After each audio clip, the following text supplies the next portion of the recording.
नमस्कार दोस्तों, मैं हूं शान और आप देख रहे हैं SR news Gujarat. Bharatiya Janata party जाने છે કે અહીંયા હરાઈ શકાય એમ નથી, એટલે એક ગતગણા 2017 માં 17 મુસ્લિમ પક્ષ ઉભા રાખ્યા હતા। કેટલા? 17। કોઈ 5 લાખ માંગે, કોઈ 20 લાખ માંગે, બધા લઈ લો, તમારા અરમાન પૂરા કરી લો, એક રૂપિયો નથી આપવાનો નથી। 11 બેસી ગયા, 6 દલાલો રહ્યા। હવે એક દલાલને જે મ્યુનિસિપલ કાઉન્સિલર 70 લાખ રૂપિયા મળ્યા ભાજપના। એટલે અત્યારે જે બીજા ભાજપ દલાલો છે જે રંડાયા છે, 25 વર્ષ 30 વર્ષ સુધી કોંગ્રેસમાં રહી માલ ખાધું છે, હવે જ્યારે રંડાયા છે ત્યારે એમ છે કે જો ગાંડાઓ એક કાઉન્સિલર હોય બુદ્ધિ વગરનો અને એને 70 લાખ મળતા હોય તો હું તો બુદ્ધિવાળો છું, મને તો કરોડ મળશે। પણ મિત્રો, આ ભારતીય જનતા પાર્ટી છે, આપણે પૈસા આપી દેવાની નથી। એમને ખબર છે કે આ મીનનો હાલ ઉત્તર પ્રદેશમાં શું થયું, આ મીનનો હાલ પશ્ચિમ બંગાળમાં શું થયું, અને કોર્પોરેશન એ વખતે વસ્તુ આખી અલગ હતી। અહીંયાનો જે સમાજ છે બહુ સમજુ છે, બધું જાણે છે, કોઈ પોતાનો મત બગાડવાનો નથી। અને હું તો કહું છું, જેના જે ભાજપના દલાલો બની રહ્યા છે એમને અરમાન પૂરા કરીને, હું તો ગયા વખતે એવી કહેતો હતો, કોઈ બી 1000 ક્રોસ નહીં કરે, 1000 જાણે છે એના મતની કિંમત બી નથી। 25 વર્ષ સુધી રહ્યા ત્યાં સુધી ઓફિસ ખોલવાની સમજ ના પડી, હારી ગયા પછી ઓફિસ ખોલવાની, રંડાયા પછી આપવાનું એ બી RSS ના વડાના નામે દીનદયાળ ઉપાધ્યાય। એટલે પહેલાથી એજન્ડા ક્લિયર। એટલે સપ્રેમ આ મંચથી તમામ લોકોને આમંત્રણ છે, आओ पधारो, लड़ेशो फाइट टू फिनिश। मेरा नाम हसन खान पठान, हसन लाला से मुझे लोग जानते हैं और 25 साल से दरियापुर विस्तार में म्यूनसिपल काउंसिलर तरीके मैंने सेवा दी है। कल जो कांग्रेस पार्टी का सदस्य अभियान हुआ, विधायक ने रखा था, अभण और अशिक्षित विधायक वो एक्चुअली भान भूल गए हैं, उनको खुद का इतिहास याद नहीं है और लोगों को जहाँ उनकी नहीं बनती, जिनसे इनका द्वेष भाव रखते हैं, उनको सबको भारतीय जनता पार्टी के एजेंट बताते हैं। लेकिन मैं कहना चाहता हूँ उनसे कि 1995 के चुनाव में आप कुछ भी नहीं थे और आपने उस वक्त जनता दल से टिकट लेके भारतीय जनता पार्टी के एक उच्च आगेवान कौशिक पटेल से पैसा लेके आज जो गुजरात प्रदेश कांग्रेस के वाइस प्रेसिडेंट है पंकज शाह, उनके सामने चुनाव लड़के वहाँ से शाहपुर से कांग्रेस की सीट को आपने हराया और भारतीय जनता पार्टी के कहने से उनकी गोद में आपका उदय हुआ है। और उसके बाद आप राजपा में गए, राजपा में जाने के बाद फिर आप यहाँ आए, 3-4 पार्टियां बदल के कांग्रेस में आए और कांग्रेस के कार्यकर्ताओं, कांग्रेस के आपसे सीनियर नेताओं को आप गाइडलाइन करके भारतीय जनता पार्टी का एजेंट करते हैं। ये बड़ी शर्म की बात है। आपका खुद का स्वार्थ है। आपने बताया कि आप पैसे लेके लड़ेंगे, आप जानते हैं कि कौन पैसे लेके क्या काम करता है। आपने ये भी बताया आपके वक्तव्य के अंदर कि भाई ये दवाखाना जो चालू किया है वो सरकारी दवाखाना है, चाहे उसने सरकार ने, कॉरपोरेशन ने नाम कुछ भी रखा है, लेकिन इसकी सेवा दरियापुर के गरीब लोगों को और अतराफ के जो गरीब लोगों को मिल रही है, उसके लिए तो वो दुआ दे रहे हैं और बड़े बड़े आलिम ने आके इसका ओपनिंग किया है। आपसे ये पूछना चाहता हूँ कि आपने तो मजूर महाजन का दवाखाना खरीद के अपने खुद के मुफाद के लिए, आज दरियापुर कालूपुर के 50% से ज़्यादा बच्चे वहाँ पैदा हुए थे, शायद आप भी वहीं पैदा हुआ होंगे और मैं भी वहाँ पैदा हुआ हूँ, उसको बंद करके अपने मुफाद के लिए करोड़ रुपए की इनकम की और काफ़ी जद्दोजहद की आपने।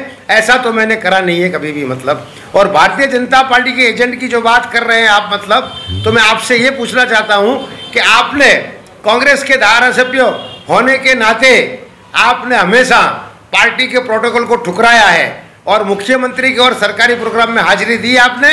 और भूतकाल के मुख्यमंत्री बहन हमारी जो थे, उनके आनंदी बहन के भी खूब आपने, मतलब, पूरी तरह से पुरजोश बखान किए थे।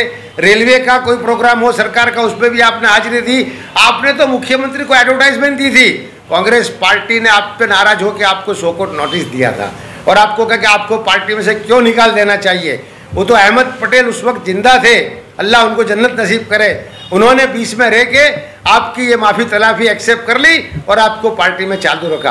आप अपना भूतकाल तो भूल ही गए, अपने स्वार्थ के लिए आप बता रहे हैं कि 25 साल से जिसने काम किया, ऑफिस नहीं चालू करी, वाह अभण धारासभ्य श्री, मैं आपको कहना चाहता हूं कि आप कुछ नहीं थे, तब से मेरी ऑफिस तो चालू है और सतत 1995 से चालू है।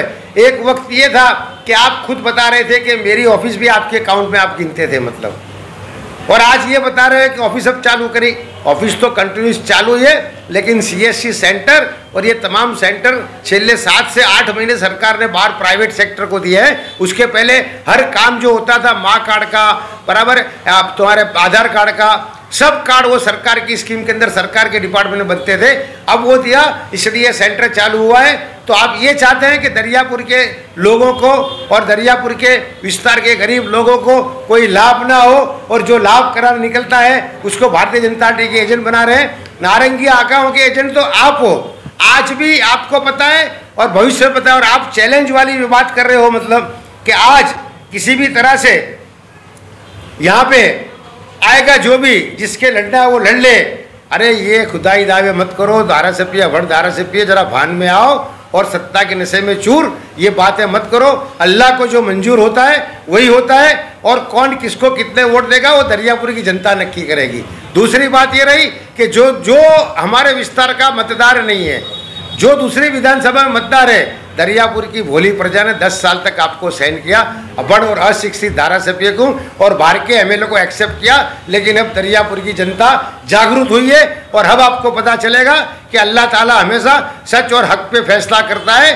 आपको समझ जाना चाहिए आपको कि आपने खुद ने 15 साल में क्या किया। अगर आपको ऐसा है तो आओ ओपन मंच के ऊपर मेरे साथ, 25 साल में हसन लाला ने क्या किया और आप धारासभ्य तरीके 25 साल आए तो आपने क्या किया। सिर्फ व्हाट्सएप के ऊपर ही आपने डाला, आपको पता भी नहीं है कि दरियापुर में कितनी पोलें हैं और कितनी गलियां हैं। मैं तो घर नंबर के साथ सबको बताना चाहता हूं कि कौन क्या है।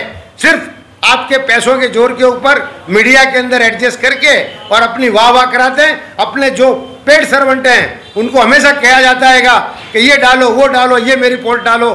तो भाइयों, लोग समझदार हैं, दरियापुर के नौजवान बहुत जागरूक हैं, और किसी भी पार्टी के दूसरे स्टेटों के रिजल्ट की बात कर रहे हो आप, तो हर स्टेट के अंदर पॉलिटिकल ग्राउंड और पॉलिटिकल पोजीशन अलग होती है।